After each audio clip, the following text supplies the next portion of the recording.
사랑하는 마름을 향한 가족 여러분, 흉흉하고 답답한 심지어 두렵기까지 한 세상이 지금 우리의 눈앞에 펼쳐져 있습니다.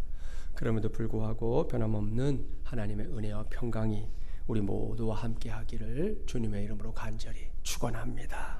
할렐루야. 그렇습니다. 저만이 아니라 여러분 모두가 요즘 참담한 마음으로 하루하루를 살고 있을 겁니다. 코로나19라는 전염병이 이렇게 급속하게 대한민국을 집어삼킬 줄은 그 누구도 몰랐습니다. 게다가 그동안 한국교회를 아주 어렵게 만들었던 이 신천지의 실태가 드러나면서 세상은 물론이고 그리스도인들도 더더욱 경악을 금할 수 없는 상황에 놓여 있습니다.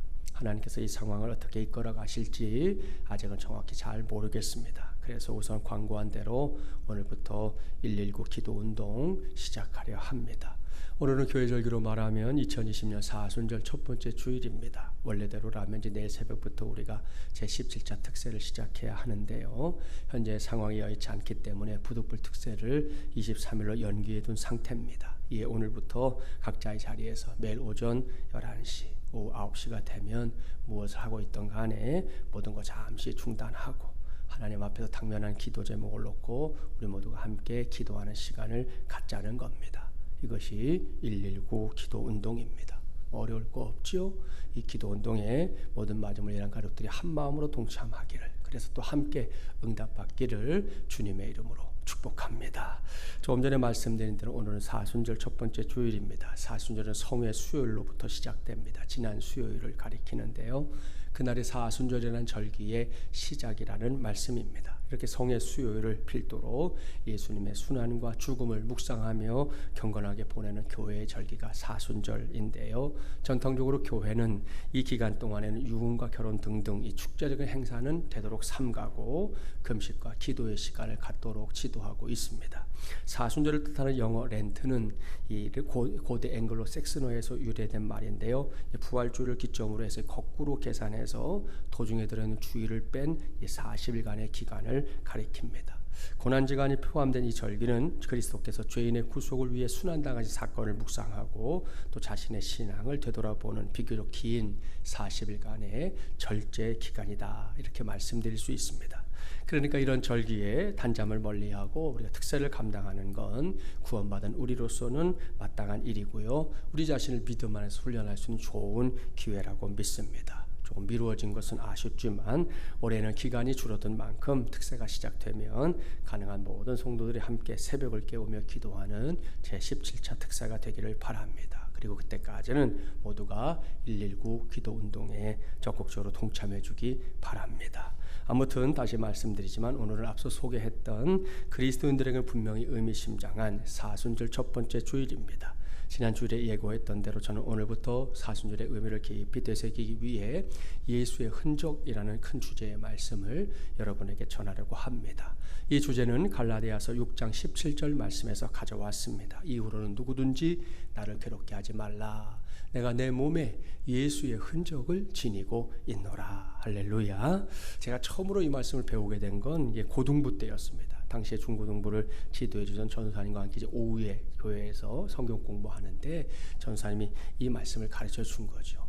여기에서 나오는 헬라어 단어 하나 그때 배웠는데 지금까지도 선명하게 기억이 납니다. 스티그마. 그것이 바로 흔적이라고 번역된 헬라어입니다. 당시에는 전사님이 이 단어가 우리 아이들이 붙이는 스티커 있잖아요. 이 스티커라고 하는 영어 단어의 어원이다, 그렇게 설명해 줬던 거 이렇게 듣고 넘어갔습니다. 그런데 후에 제가 신학을 공부하면서 이 단어의 엄청난 의미를 알고 나서는 볼 때마다 가슴이 뛰는 단어 중에 하나가 되었습니다. 스티그마 혹은 스티그마타라는 이 단어는 역사적인 배경을 갖고 있어요. 바울이 활동하던 시대는 로마 제국의 시대였다는 거 아시죠? 그 시대에 관해 우리가 가장 잘 알고 있는 것 중에 하나가 이 노예 제도입니다. 하지만 힘 있는 주인에게 노예는 더 이상 사람이 아니었던 것이죠. 그들이 갖고 있었던 여러 재산 목록 중에 하나가 노예였습니다. 이런 노예가 이제 종살이를 견디지 못하고 도망을 치는 경우가 종종 있었는데요. 그럴 때 도망치는 일에 성공하는 노예가 있는가 하면 실패하고 도리어 붙잡혀오는 노예도 있었던 것이죠. 예전에 우리나라 사극 중에 추노라고 하는 그런 사극이 있었는데 거기에 등장하는 추노꾼 뭐 하는 사람입니까? 도망친 노비를 붙잡아 오는 사람이 추노꾼이잖아요. 그런 사람들이 로마 제국의 시대에도 있었다는 겁니다. 그렇게 해서 붙잡혀온 노예가 다시는 도망하지 못하도록 주인이 행하는 특별한 형벌이 있었습니다. 그것은 그 노예의 이마에 주인의 이름이 기록된 화인, 불도장을 콱 찍는 것, 바로 그것입니다. 그러니까 한번 상상해 보세요. 이거는 엄청난 고통입니다. 우리 살짝 불에 대도 우리가 뜨겁다고 난리법석을 피우는데 불도장을 찍는 거니까 얼마나 이게 고통스러운 일입니까? 말로 다 형용할 수 없는 처참함이죠. 게다가 한번 찍히면 죽을 때까지 영원히 그에게 따라붙는 꼬리표가 되는 겁니다. 이것이 스티그마, 곧 흔적이에요. 그런데 사도 바울이 하고 많은 것 중에 굳이 이것을 자신의 신앙 고백을 담는 그릇으로 삼고 있다는 거죠. 내가 내 몸에 예수의 흔적, 스티그마를 지니고 있노라 그랬습니다. 사랑하는 마지못이란 가족 여러분, 이것이 사도 바울의 고백이었습니다. 이제는 이 고백을 2020년 사순절 첫 번째 주일을 기해 저와 여러분, 우리 마지못이란 가족들과 마지못이란 교회의 고백으로 삼고자 합니다. 그래서 이 주제를 가지고 이번 사순절 기간 내내 주일 메시지를 전하려고 하는 거예요. 오늘 첫 시간인데요. 오늘은 세례의 흔적이라는 제목으로 하나님의 말씀을 전하도록 하겠습니다. 오늘 우리에게 주신 말씀, 예수님께서 공생애를 시작하시면서 세례 요한에게 이제 세례 받으시는 장면 아닙니까? 우리에게 너무나 익숙한 말씀이에요. 그런데 여기서 당부할게요. 성경 말씀은 익숙한 게 좋은 것도 있지만 좀 단점도 있어요. 좀 깊은 곳에서 은혜의 단물을 이렇게 좀 끌어올리는데 내가 익숙하게 알고 있다는 게 방해될 때가 있거든요. 그러니까 오늘은 이 말씀을 마치 내가 처음 본다, 이런 마음으로 이 말씀에 귀를 기울이면 저에게도 여러분에게도 더 큰 은혜가 되리라 믿습니다. 먼저 본문을 살펴볼까요? 예수님보다 6개월 먼저 세상에 그 모습을 드러낸 사람 누군지 아시죠? 세례 요한입니다. 세례 요한의 등장은 유대 사회를 흥분시켰습니다. 구약과 신약 사이의 공백기가 무려 400년입니다. 구약의 마지막 책인 말라기로부터 예수님의 탄생까지의 시간이 바로 400년이라는 건데요. 결코 짧지 않은 세월입니다. 우리나라 조선 왕조가 몇 년입니까? 500년이잖아요. 그러니까 한 나라의 왕조가 있었던 그 세월에 맞먹을 만큼 그 세월 동안 하나님께서 철저하게 침묵하셨다는 거예요. 하나님의 침묵, 사실 저나 여러분 그리고 세상에 살고 있는 사람이라면 누구라도 그것이 무엇인지 진정으로 안다면 그것을 굳이 경험하고 싶은 사람 단 한 사람도 없을 겁니다. 언젠가 통계를 보니까 부부싸움이 있었을 때 그 싸움이 끝난 후에 택하는 전략 중에 으뜸이 침묵 시위라고 하더라고요. 그럴 때 침묵의 시간이 얼마나 사람을 힘들게 하는지 경험했던 사람들은 잘 알아요. 서로 말이 없으니까 조용하긴 한데 이 괴롭기 짝이 없는 거죠. 서로 갖은 신경 좀 버리다가 결국은 인내심이 약한 쪽에서 손을 들게 되는데요. 어느 부부가 대판 싸움을 했어요. 서로 머리끝까지 화가 났으니까 당장 대화가 단절됐지요.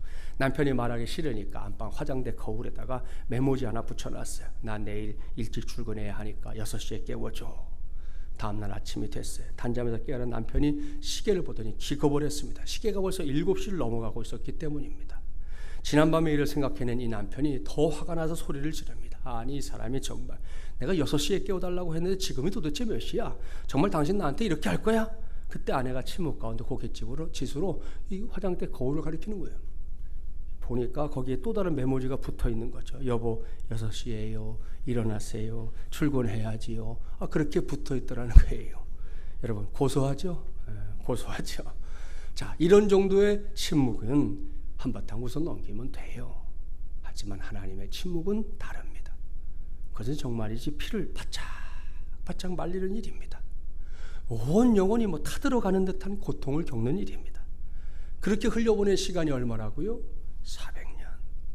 그런데 400년이 지난 어느 날 광야에서 낙타 털옷을 입은 광인 한 사람이 나타나서 회개와 하나님의 나라를 선포하는 장면이 목격된 겁니다. 온 이스라엘이 발칵 뒤집혀졌어요. 얼마 후에 이스라엘 백성들에게 세례 요한은 그동안 침묵으로 일관하던 하나님의 말씀을 선포하는 선지자로 여겨졌습니다. 심지어 많은 사람들이 요한을 옳거니 우리를 구원할 메시아시구나 라고 여기기까지 했습니다. 여기에 오늘 우리가 첫 번째로 붙잡아야 할 기도 제목이 있어요. 그것은 우리의 존재 자체가 예수님의 살아계심을 증거하는 삶이 되게 하소서라는 기도 제목입니다. 이것이 세례 요한의 삶이었는데요. 이 시간을 빌어 코로나19라는 거대한 복병 앞에서 2020년 사순절기를 살아가고 있는 우리 모두의 모습이 되기를 주님의 이름으로 축복합니다. 20세기 영성운동가 가운데 한 사람은 헨리 나우엔인데요. 제가 개인적으로 매우 좋아하는 분입니다. 서점에 가보면 이분의 책들이 다수 번역되어 출판되어 있는 걸 볼 수 있는데 그 중에 하나가 예수님을 생각나게 하는 사람이라는 제목의 책입니다. 두껍지도 않은데 이 책의 골조는 이겁니다. 예수님께서 십자가를 죽으심으로 인해서 이제 반대파들은 세상에서 더 이상 예수의 예자도 이제 듣지 않게 됐구나, 신난다, 속이 시원하다 하고 쾌재를 불렀습니다. 하지만 이것은 어디까지나 그들의 어리석은 착각이었습니다. 예수님께서 십자가에 달려 죽으시고 이제 부활하신 지 얼마 지나지 않아 그들은 여기에서 저기에서 예수님을 닮은 사람들이 등장했다는 소식을 전해 듣게 됩니다. 이 사람들이 누굽니까? 그들은 오순절에 성령 강림을 체험했던 베드로를 비롯한 예수님의 제자들이었습니다. 그리고 초대교회를 세웠던 사람들 중에 스데반 집사님, 빌립 집사님이었습니다. 이런 사람들이 예수님께서 세상을 떠나시고 안 계신데도 불구하고 예수님이 세상에 계실 때 감당했던 일들을 곳곳에서 그대로 재현하고 있었다는 말씀입니다. 이러한 사실을 근거로 저자는 세 가지 영역에서 이를 설명합니다. 그리스도인들 중에는 예수님의 치유하심을 생각나게 하는 사람들이 있다. 그리스도인들 중에는 예수님의 붙드심을 생각나게 하는 사람들이 있다. 그리스도인들 중에는 예수님의 인도하심을 생각나게 하는 사람들이 있다 그랬습니다. 헨리 나우엔은 이것이 참된 그리스도인의 삶이다 이렇게 역설하고 있는데요. 그렇습니다. 이것은 우리의 사명입니다. 우리의 존재 자체가 저 세상을 향해 예수님의 살아계심을, 역사하심을 드러내는 그런 통로가 되게 하는 것 말입니다. 2020년 사순절 첫 번째 주일을 맞이한 오늘 이 시간 우리 모두가 그렇게 살 수 있기를 결단하고 또 그렇게 구하기 바랍니다. 오늘 우리가 사는 세상이 분명코 이런 사람들을 그리워하고 있다. 저는 그렇게 믿습니다. 요즘 신천지하고 교회를 이제 잘 구분하는 분들도 있고 그렇지 못하는 분들도 있어서 오해의 소지가 있긴 하지만 실체를 알게 되면 분명코 그리스도를 향한 그 뜨거운 마음들은 세상 사람들이 원하는 마음이 될 거라 확신합니다. 그 증거가 있었어요. 어제 그제 금요일 저녁에 KBS에서 3.1절 특집으로 130년간의 한국 사랑 마포 3열과 그의 아들이라는 다큐멘터리를 방영했습니다. 오늘 오후엔가 이게 재방을 하는 것 같아요. 여러분 꼭 보시면 좋을 것 같아요. 여러분에게는 생소한 이름일 수 있는데요. 마포 3열은 일제강점기 말까지 우리나라에서 활동했던 미국 북장로교 선교사였던 사무엘 오스틴 마펫 이 선교사님의 우리식 이름입니다. 선교사님은 우리 교단의 신학교인 장로교 신학대학의 이 전신인 평양 장로의 신학교를 설립했고요. 그 외에도 숭실대학교 또 숭의여학교 등등을 설립해서 우리나라 근대 교육을 위해 아주 혼신의 힘을 쏟았던 분입니다. 그건 뭐 저도 잘 알고 있었는데 그뿐이 아니더라고요. 이번 다큐 프로그램에서는 선교사님이 평양에서 열렸던 이 서울에서는 아시는 대로 탑골공원에서 이 독립 선언문 낭독이 있었잖아요. 평양에서도 독립 선언식이 있었는데 그 선언식에 이 참석했던 사진이 이번에 발견이 됐더라고요. 또 민족 대표 34인 중에 5명이 이 선교사님의 제자들이었다는 걸 이번에 방송을 통해 공개를 했습니다. 더불어 사부운동 때 이 무저항주의 또 비폭력 무저항주의에 대한 그 모습을 보고 감동받은 선교사님이 본격적으로 독립운동을 많이 도왔다 하는 그런 기록들과 그런 증거들을 이번에 보여주었어요. 근데 제가 이것을 보면서 가장 감동했던 대목은 청일전쟁이 벌어졌을 때였습니다. 평양에서 사역을 감당하던 선교사님들이 이제 부득불 전쟁을 피해서 한양이나 다른 지역으로 다 이주했어요. 선교본부에서도 마포 3열 선교사님에게 한양으로 돌아와라 하고 계속 재촉했지만 자기마저 평양에 있는 사람들을 버리고 떠날 수 없다 이렇게 생각해서 선교사님이 끝까지 평양에 남습니다. 그곳에서 전쟁에 한복판에서 목숨을 부지하기 어려웠던 우리나라 사람들을 끝까지 도왔는데요. 선교사님의 진실된 그 모습에 감동했던 평양 사람들, 전쟁이 끝나자 마포 3열 선교사님이 개척한 널다리골 교회로 모여들었습니다. 이 교회가 계속 성장해갔고요. 우리가 나중에 알던 장대현 교회, 평양 대붕의 진원지가 되는 바로 그 교회가 되고요. 안타까운 건 지금 저 자리에 김일성, 김정일의 시신이 있는 금수산 궁전이 세워져 있다는 거죠. 바로 저 자리입니다. 그곳에 많은 사람들이 모여서 하나님을 믿게 되는 일이 일어나게 됩니다. 뜨겁고도 간절했던 아버지의 한국 사랑은 아들들에게로 이어졌어요.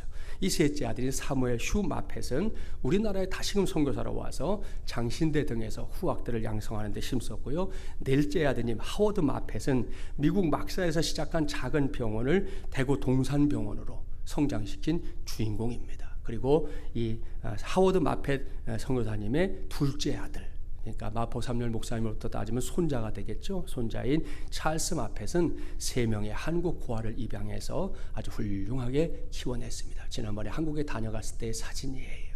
할렐루야. 사랑하는 마중물리라는 가족 여러분, 참으로 감동적인 삶이지 않습니까? 무엇보다 이분들은 예수님이 생각나는 사람들이에요. 그렇습니다. 이러한 선교사님들의 삶은 예수님을 믿지 않는 사람들에게까지도 많은 영향을 미쳤습니다. 기독교 방송이 아닌 일반 공중파 방송에서 이러한 프로그램을 만들어서 보여주었다는 것 자체가 그 증거다, 그렇게 믿습니다. 참 감사하고 놀라운 일이에요. 그렇다고 해서 여기서 제가 이것을 소개하는 이유 오해하지는 마세요. 저는 당장 우리 모두가 선교사가 되어야 한다, 그런 말 하는 게 아닙니다. 저와 여러분이 지금 있는 그 자리, 가정에서, 직장에서, 사업장에서, 다른 이들과의 만남 속에서 우리도 예수님을 생각나게 하는 사람들이 되자, 바로 그겁니다. 그러려면 눈꽃만큼이라도 예수님을 닮기 위해 몸부림쳐야 합니다. 우리의 신앙생활 바꿔 말하면 예수님 닮아가는 거거든요. 생각이 됐든 말투가 됐든 행동이 됐든 뭐가 됐든 내가 예수님을 닮기 위해서 몸부림치는 거 한 가지는 있어야 된다는 거죠. 그리고 쉽게 포기하지 말아야 합니다. 왜입니까? 우리의 믿음은 결코 손쉽게 바꿀 수 있는 쇼핑 물품이 아니기 때문이에요.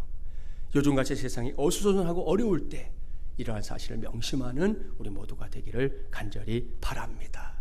다시 본문으로 돌아갈까요? 유대광야에 나타나서 주어진 사명에 최선을 다하고 있는 세례 요한 앞에 예수님께서 나타나셨습니다. 그것도 세례를 받겠다고 말입니다. 이에 세례 요한이 매우 당황하고 있는데요. 본문 14절 말씀 함께 봉독해 보겠습니다. 요한이 말려 이르되 내가 당신에게서 세례를 받아야 할 터인데 당신이 내게로 오시나이까. 이것이 세례 요한의 생각이었습니다. 어떻게 자신이 메시아이신 예수님께 세례를 베풀 수 있느냐는 반문이죠. 저와 여러분이라도 그렇게 말씀드렸을 거예요. 그러나 이에 대한 예수님의 대답은 짧고 단호했습니다. 이제 허락하라. 우리가 이와 같이 하여 모든 의를 이루는 것이 합당하니라. 이렇게 말씀하신 후에 예수님은 요단강에서 세례 요한에게 세례를 기꺼이 받으셨습니다. 자, 이러한 상황을 염두에 두고 예수님께서 세례받는 그 현장에 함께 가볼까요? 본문 16절 17절 함께 봉독합니다. 예수께서 세례를 받으시고 곧 물에서 올라오실새 하늘이 열리고 하나님의 성령이 비둘기같이 내려 자기 위에 임하심을 보시더니 하늘로부터 소리가 있어 말씀하시되 이는 내 사랑하는 아들이요 내 기뻐하는 자라 하시니라. 아멘. 할렐루야. 여러분, 이것이 예수님께서 세례받는 장면입니다. 여기서 질문 나갑니다. 오늘도 이 자리에 나와 예배하고는 우리 중에 적지 않은 사람들이 이미 세례를 받았을 텐데요. 그렇다면 여러분에게 세례는 어떤 의미입니까? 세례를 받기 전이든 후이든 이 점에 대해서 깊이 생각해 봤습니까? 이 질문에 대한 여러분의 대답이 뭐냐는 거예요. 이 대답을 우리가 생각하면서 우리 말씀을 한번 깊이 묵상해 보려고 하는데요. 예수님께서 요한에게 세례를 받으신 이 말씀을 보면 제일 먼저 알 수 있는 것, 그것은 우리가 받은 세례가 믿음의 세계에서 얼마나 중요한 것인가, 바로 이것입니다. 생각해 보십시오. 예수님께서 세례를 받으실 필요가 있는 분인가요? 없는 분인가요? 네, 없는 분이에요. 옳습니다. 예수님은 인간의 세례를 받지 않아도 되는 거룩하신 참 하나님이시고 참 인간이십니다. 그런데 굳이 하나님의 의를 이루어야 한다는 이유로 세례를 받으신 거, 무엇을 뜻하는 걸까요? 여기서 우리는 세례 예식이 단순한 예식이 아니다, 이걸 알 수 있습니다. 종종 세례를 형식에 불과한 종교의식 정도로 생각하는 사람들이 있어요. 그래서 교육자들이 권면함에도 불구하고 불굴의 의지를 가지고 세례받기를 거부하는 성도들이 있습니다. 뭘 그런 걸 받냐고, 세례 같은 거 안 받아도 신앙생활 할 수 있는 거라고 이렇게 말하는 분도 있거든요. 그런데 세례는 그렇게 가벼운 혹은 거칠에 불과한 종교의식이 아닙니다. 결코 아닙니다. 우리 교회의 경우에는 이제 다음 주일부터 세례와 입교를 받을 성도들에게 교육에 참여하라는 광고가 나가게 될 텐데요. 이미 세례받은 사람들도 그리고 이번 사순절 열기에 세례를 받을 사람들도 모두 함께 귀를 기울여야 할 말씀이 지금 오늘 성경에서 들려오고 있습니다. 그것은 세례를 받고 요단강에서 올라오시는 예수님을 향해 너무나도 기쁘게 너무나도 흥분된 목소리로 말씀하시는 성부 하나님의 음성이에요. 이 시간은 제일 먼저 그 음성에 저도 여러분도 귀를 기울이기 바랍니다. 왜냐고요? 여기에 세례받음의 의미가 무엇인지 그 해답이 들어있기 때문입니다. 이는 내 사랑하는 아들이요 내 기뻐하는 자라. 할렐루야. 이것이 세례받음의 의미입니다. 이것이 해답이에요. 오늘 말씀을 시작하면서 언급한 대로 세상이 온통 흉흉합니다. 안제나 서나 코로나 생각에 빠져있는 사람들이 처처에 넘치고 있습니다. 이렇게 가슴 답답한 상황 속에서 맞이한 오늘 이 주일에 다른 건 다 놔두고 제일 먼저 하나님의 음성을 또렷하게 듣는 우리 모두가 되기를 간절히 바랍니다. 본래 우리 인생이 어떤 인생인지 아십니까? 창세기 4장 29절 말씀에서 그 실체를 확인할 수 있어요. 셋도 아들을 낳고 그 이름을 에노스라 하였으며 그때의 사람들이 비로소 여호와의 이름을 불렀더라. 여기서 아담의 아들 셋이 자신의 아들에게 붙인 이름을 주목하세요. 에노스 그랬습니다. 그 뜻이 뭐냐? 죽을 수밖에 없는 존재라는 뜻이에요. 죄로 인해, 죄의 결과로 인해 영원히 죽을 수밖에 없는 존재, 그게 인간이란 말입니다. 저와 여러분 말이에요. 그뿐이 아닙니다. 에베소서 2장 말씀에 따르면 우리는 허물과 죄로 죽었던 사람들이었어요. 본질상, 그러니까 뿌리가 진노를 받아 마땅한 자녀들이었습니다. 성경은 이처럼 우리를 고운 눈으로 보지 않아요. 여기를 봐도 저기를 봐도 위를 봐도 아래를 봐도 사방팔방 다 봐도 우리의 본질이 죄인이라는 거예요. 어느 한 구석 들여다볼 줄 구석이 없다는 거예요. 결국은 그 죄로 인해 죽을 수밖에 없는, 지금 당장이라도 지옥의 형벌에 하나님이 우리를 던지신다 해도 할 말이 없는 존재, 그게 이 땅의 모든 인생들이에요. 저와 여러분 말입니다. 그러니 이거 참으로 비참하게 짝이 없는 일 아닙니까? 요즘 코로나19 앞에서 속수무책인 사람들을 보면 그야말로 기운이 다 빠지고 참담하기 짝이 없는데요, 그것과는 비교할 수조차 없는 참담함이 바로 이 죄의 문제입니다. 그러나 여러분 걱정하지 마십시오. 이미 예수 그리스도 안에 살고 있는 저와 여러분의 번지수가 달라졌기 때문입니다. 그렇습니다. 우리는 옛 주소에 묶여 사는 존재가 아닙니다. 우리는 새로운 주소를 받은 존재입니다. 따라서 우리는 기뻐해야, 감사해야 합니다. 죽을 수밖에 없는 존재, 에노스, 거기가 우리의 끝이 아니기 때문입니다. 여기서 오늘 주신 말씀을 다시금 잘 보세요. 하나님께서 예수님의 세례사건을 통해 그와 같이 암울하게 짝이 없는, 도무지 길이라고는 단 하나도 없는 듯한 우리 인생의 서광과도 같은 은혜를 약속하고 있습니다. 그게 무엇입니까? 전능하신 하나님 앞에서 자신의 죄를 철저하게 인정하고 회개하고 예수 그리스도의 이름으로 세례를 받으면, 이렇게 온전한 세례를 받는 그 순간 하나님은 환한 미소로 예수님에게 말씀하신 것과 똑같이 우리에게도 선언하신다는 거예요. 이는 내 사랑하는 아들이요 내 기뻐하는 자라. 이는 내 사랑하는 딸이요 내 기뻐하는 자라. 할렐루야. 사랑하는 마지막 자랑 가족 여러분, 이것이 세례를 통해 우리 모두가 받고 누리게 되는 놀라운 복, 위대한 복이에요. 그렇습니다. 여러분 이 복을 받은 사람들 결코 평범한 사람들이 아닙니다. 하나님께 속한, 이 말씀의 의미 2020년 새해맞이 예배 시간에 말씀드렸죠. 하나님께서 너는 내 것이라 이렇게 선언하시는 존재들이라는 말씀이에요. 또한 하나님의 자녀라는 위대한 신분의 변화를 체험한 사람들입니다. 그러니 이제는 그 누구도 함부로 손댈 수 없는 하나님의 자녀가 되는 권세를 얻게 된 줄 믿습니다. 이 권세는 심지어 사망의 권세까지도 어찌할 수 없는 아주 큰 권세라는 것을 꼭 믿게 되기 바랍니다. 제가 목사 안수 받고 나서 제일 먼저 했던 일, 주한장로교에 있을 때 목사 안수를 받았는데 제일 먼저 한 일 중에 하나가 뭐냐 하면, 이제 장례식을 집례해야 되니까 그럴 때 이제 그 예배 가운데 선포할 권세 있는 말씀을 이렇게 만드는 거였어요. 장례식 순서가 이렇게 있는데 그 중에 하나가 이제 취토 선언이라고 그래서, 요즘은 이제 화장을 하니까 잘 안 하지만 매장하면 횡대를 이제 하나로 이렇게 벗겨놓고 예배를 드려요. 그리고 이제 그 흙을 뿌리기 전에 마저 횡대를 덮고, 그리고 이제 집례자가 먼저 흙을 이렇게 뿌리고 나면 유족들이 뿌리시고 또 오신 분들이 뿌리고 순서를 갖거든요. 취토 선언이라는 게 있는데, 보통은 영화에 나오는 거 많이 보신 적 있을 거예요. 목사님들이나 신부님들이 그러잖아요. 흙은 흙으로, 영은 하나님께로, 이런단 말이에요. 그게 맞는 말이지만 좀 마음에 안 들었어요. 너무 매가리도 없는 것 같고, 죽음 앞에서 저 정도밖에 못하나 싶어가지고 그때 이제 제가 나름대로 만들었던 게 이거죠. 흙을 딱 짚고서 얘기하는 거죠. 사망아 너의 쏘는 것이 어디 있느냐? 사망아 너의 이기는 것이 어디 있느냐? 이 썩을 것이 불갑을 썩지 아니함을 입겠고 이 죽을 것이 죽지 아니함을 입으리로다. 주 예수를 구주로 믿은 고 아무개 성도요 집사요 권사요 장로요 목사요 주 예수께서 다시 오시는 그날에 부활의 몸으로 깨어날지어다. 그리고는 흙을 쫙 뿌렸지요. 제가 집례하는 장례에 참석한 성도들이라면 한 번쯤은 제가 이 선포를 하는 걸 들으셨을 거예요. 요즘은 뭐 장례식장에서 아니면 뭐 벽제에 가서라도 꼭 한 번은 제가 외치는 외침 중에 하나입니다. 여러분 어떻게 이러한 선포가 가능합니까? 목사의 만용입니까? 아닙니다. 그것이 아니라 저와 여러분에게 하나님의 자녀로서의 권세가 주어져 있기 때문인 줄 믿습니다. 그렇기 때문에 다시 묻습니다. 진정으로 하나님의 자녀가 된다는 것의 의미 알고 있습니까? 교육부 친구들이 좋아하는 애니메이션 영화 중에 그 알라딘이라는 영화가 있는데요. 그 영화를 보면 알라딘이 자스민 공주와 이제 사랑에 빠져갖고 정신없이 막 도망치는 장면이 나와요.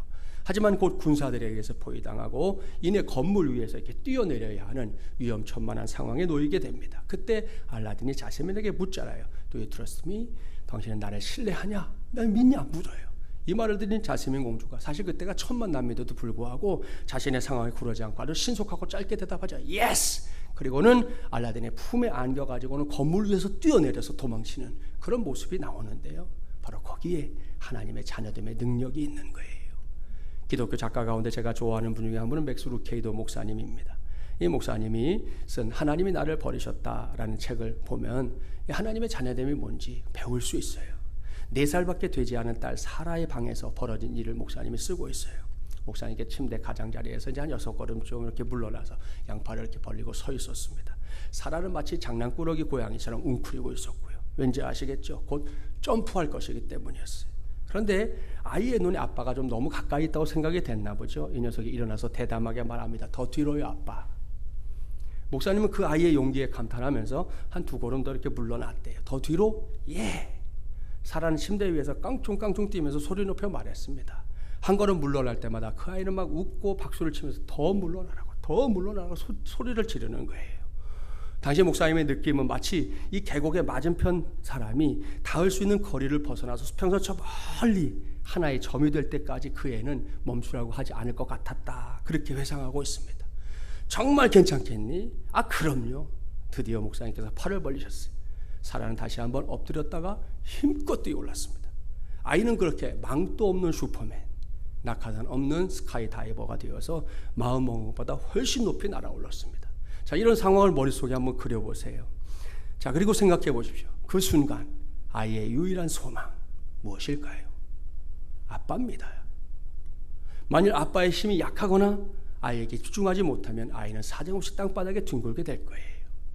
이것을 알고 있는 아빠, 이런저런 생각 때문에 막 그 짧은 시간이 한없이 길게 느껴집니다. 그런데 정작 뛰어오른 당사자 사라는 그런 두려움을 일절 모릅니다. 왜요? 그 아이는 자기 아빠를 알고 있기 때문입니다. 무슨 말입니까? 그 아이는 자기 아빠를 철저하게 신뢰하고 있단 말이죠. 단지 4년, 고작 4년을 한 지붕 밑에 산 게 전부예요. 그러나 그 경험만으로도 이 아이에게는 아빠가 신뢰할 만한 사람이라는 확신이 심어진 거죠. 우리 아빠가 비록 뭐 초인은 아니지만 그래도 강하고 거룩한 자는 아니지만 선한 사람이라는 것 정도는 그 아이가 알고 있었다는 겁니다. 또한 아빠가 대단한 천재가 아니라는 것도 압니다. 하지만 자신의 아이가 점프할 때 그 아이를 꼭 받아줘야 한다는 걸 기억하는 데에 반드시 똑똑해야 할 필요는 없는 것이죠. 그랬기 때문에 그 아이는 기꺼이 몸을 띄워 날아오른 겁니다. 잠시 후 사라는 목사님의 품에 안기게 되었고요. 두 부녀는 서로의 신뢰와 신실함이 하나로 결합된 것을 보면서 한없이 기뻐하며 박장대소하며 웃었다. 이렇게 이 이야기가 마무리됩니다. 사랑하는 여러분, 저는 이것이 자녀됨의 권세다 이렇게 믿습니다. 이것이 하나님의 자녀들이 누릴 수 있는 복, 반드시 누려야 할 복이라고 믿습니다. 이제는 이 복과 이 권세를, 이 놀라운 자녀됨의 기쁨을 저와 여러분도 누려야 하지 않겠습니까? 오늘 간곡하게 당부합니다. 반드시 기억하십시오. 하나님 앞에서 쫄지 마세요. 하나님 앞에서 기죽지 마세요. 왜냐하면 그분은 우리의 아버지이기 때문입니다. 이것이 사실이라는 걸 알면서도 하나님 앞에 나올 때마다 일단 쫄고 보는 성도들이 적지 않아요. 그것은 아직도 하나님이 내게 어떤 분인지 잘 모르는 것과 같다는 걸 보여주는 겁니다.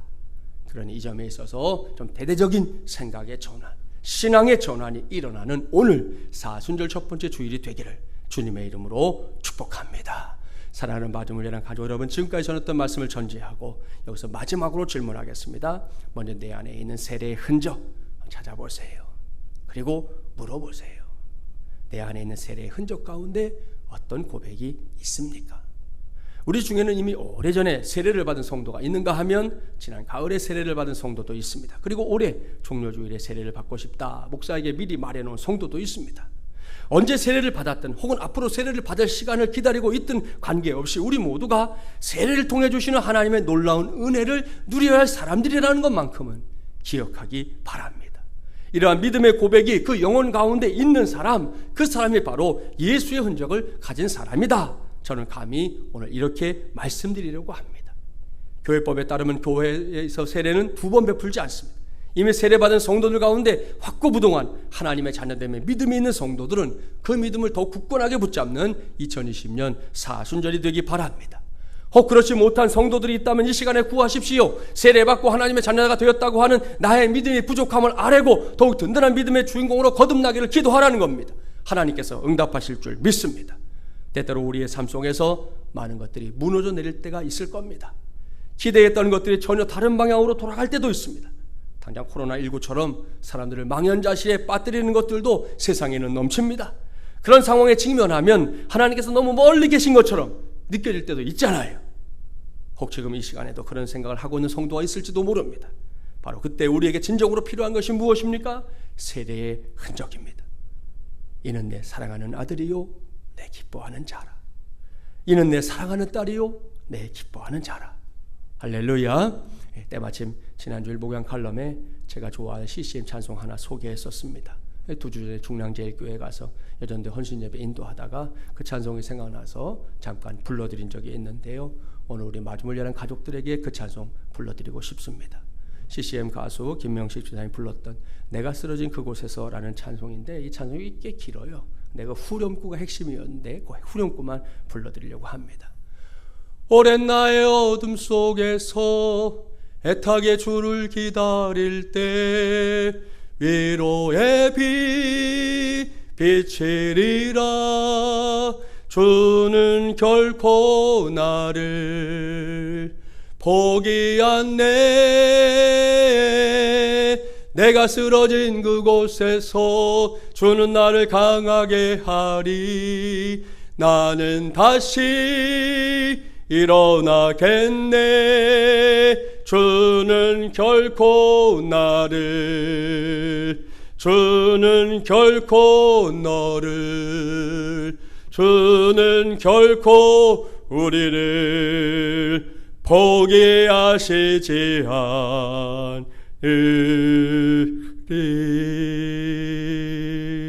할렐루야. 사랑하는 여러분, 이것은 김진철 목사의 약속이 아닙니다. 우리 주님의 약속, 예수님의 약속이에요. 그렇습니다. 결단코 무슨 일이 있어도 이 세상에 두 쪽이 나는 한이 있어도 주님은 나를, 너를, 우리를 포기하지 않는 분입니다. 믿습니까? 할렐루야. 꼭 믿으십시오. 확 믿으십시오. 그리고 코로나19가 찾아온 중에 맞이한 2020년도 사순절 내내 십자가를 향해 걸어가시는 우리 예수님과 함께 동행하기 바랍니다. 이를 위해 제일 먼저 할 일, 내 안에 있는 예수의 흔적을 발견하는 것, 바로 그것입니다. 첫 번째 흔적은 세례의 흔적이에요. 이 자리에 있는 사람들은 다 그 흔적을 이미 갖고 있고 또 곧 갖게 될 사람들입니다. 그 흔적 단단히 붙잡고 이 사순절의 계절을 살아가면서 언제든 어디에서든 당당하게 승리하는 마주물리라는 가족들이 되기를 주님의 이름으로 간절히 축원합니다. 기도합시다.